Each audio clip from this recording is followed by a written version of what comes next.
Hello dear friend, कैसे हो आप लोग। आई होप कि आप लोग स्वस्थ और मस्त होंगे। आज मैं आपको यूपी डीएलएड का जो फर्स्ट सेमेस्टर है उसका जो 6वां प्रश्न पत्र है वो है हिंदी का। तो हिंदी का आइए सिलेबस डिस्कशन कराऊंगी। तो आइए प्रॉपर वे में हम लोग हिंदी के सिलेबस का डिस्कशन करते हैं। इसमें जो पहला टॉपिक आएगा वो आएगा हिंदी भाषा में ध्वनियों को सुनकर समझना एवं शुद्ध उच्चारण। यानी हिंदी भाषा में ध्वनियों को जो है सुनकर किस तरीके से समझेंगे और उनका शुद्ध उच्चारण किस प्रकार किया जाएगा। जो हमारा पहला टॉपिक है उसके अंतर्गत हम लोग ये पढ़ेंगे।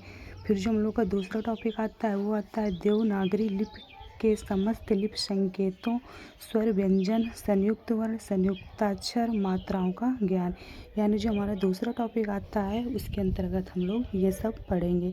इसके बाद जो हम लोग का तीसरा टॉपिक आएगा वो आएगा विलोम शब्द, समानार्थी, तुकांत व समान ध्वनियों वाले शब्दों की पहचान करना। यानी विलोम शब्द क्या होते हैं और समानार्थी शब्द क्या होते हैं, तुकांत व समान ध्वनियों वाले शब्दों का उच्चारण किस प्रकार किया जाएगा।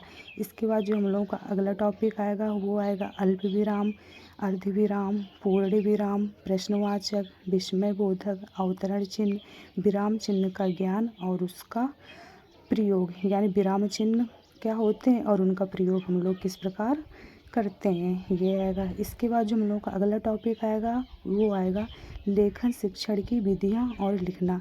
यानी जो लेखन शिक्षण होता है उसकी विधियाँ कौन कौन सी होती हैं और किस तरीके से लिखा जाता है। सीखने में ध्यान रखने योग्य बातें, यानी जो सीखते समय हम किन बातों का ध्यान रखना चाहिए ये सब जानेंगे। बैठने का ढंग, यानी बैठने का तरीका, क्लास में जब सीखते हैं तो किस तरीके से बैठना चाहिए उसके तरीके के बारे में जानेंगे।